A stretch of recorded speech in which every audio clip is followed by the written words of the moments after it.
ওই মা, ধিক্কার জানাই ওই মাকে, ধিক্কার জানাই ওই সমাজকে, ধিক্কার অপবাদ দিয়ে যাচ্ছি ওই মা এবং ওই বাবাকে, যার ম্যাট্রিক পড়া ছেলে দাঁড়িয়ে রেখেছে, তার বাবা আর মা বলে ইউনিভার্সিটিতে গেলে রাখি, এমনভাবে বলে মনে হয় যেন ছেলের জীবনটা নিজের হাতে, ইউনিভার্সিটি পর্যন্ত বাঁচবে তার গ্যারান্টি আছে।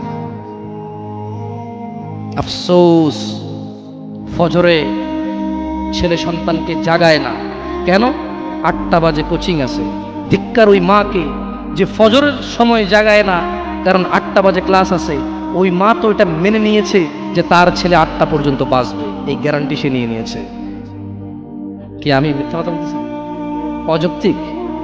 ধিক্কার ওই পুরুষকে যাকে বলেছি সিগারেট ছেড়ে দাও, সে বলেছে আর কয়দিন, টেনশনটা একটু বেশি, তারপরে ছাড়বো।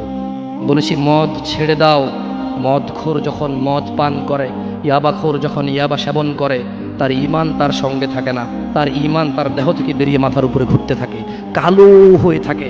ছেড়ে দাও এই ইয়াবা। সে বলছে প্রেমিকার সাথে বড় ঝামেলা চলতেছে, বিয়েটা সেটেল হয়ে গেলে ছেড়ে দেব। সে গ্যারান্টি দিচ্ছে সে বিয়ে পর্যন্ত বাঁচবে।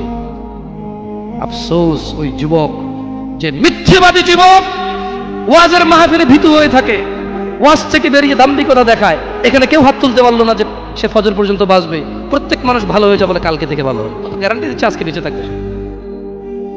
আফসোস। যাই হোক, আমি নসিহা করবো ইনশাল্লাহ যুবকদেরও, আপনাদের ইনশাআল্লাহ তাআলা। দেখুন, ওয়াজ, মাহফিল, হজ, সাদাকা ওয়াল উমরা, কুল্lu শাই আইন, যা কিছু আছে, আল্লাহি কিচ্ছু কাজে আসবে না যদি সালাত না থাকে। আর এই সালাতও কাজে আসবে না যদি শিরিক মুক্ত ঈমান না থাকে। বুঝে আসছে? শিরিক নিয়ে বললে এখন কয়েকজন হয়তো মাইরে শুরু করতে পারবে, কারণ শিরিকের বহু ব্যাখ্যা আছে। এখানে শিরকের কি আছে? বহু ব্যাখ্যা আছে। যেমন এখানে আমার ইসলামের, আমি একটু ভিন্ন দিকে যাচ্ছি, মনে কষ্ট নেবেন নাকি আপনারা?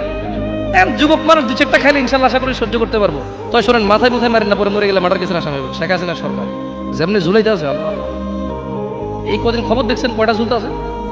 খবরদার, মারবেন তো ঠিকভাবে মারেন যাতে না মেরেছে। শোনেন বলি আপনাকে,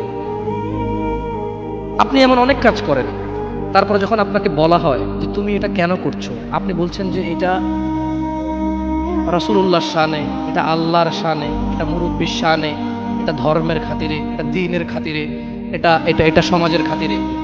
আপনি বলছেন যে এটা রাসূলের শানে, অথচ রাসূল বলে যায়নি। এটাই জাহান্নামে আপনাকে করে দেবে।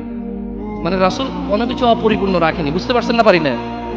আপনি যখন নতুন কোনো কাজ করেন আর বলেন এটা কি খারাপ কাজ, জি এটা ভালো কাজ হওয়ার কারণে আপনি জাহান্নামে যাবেন।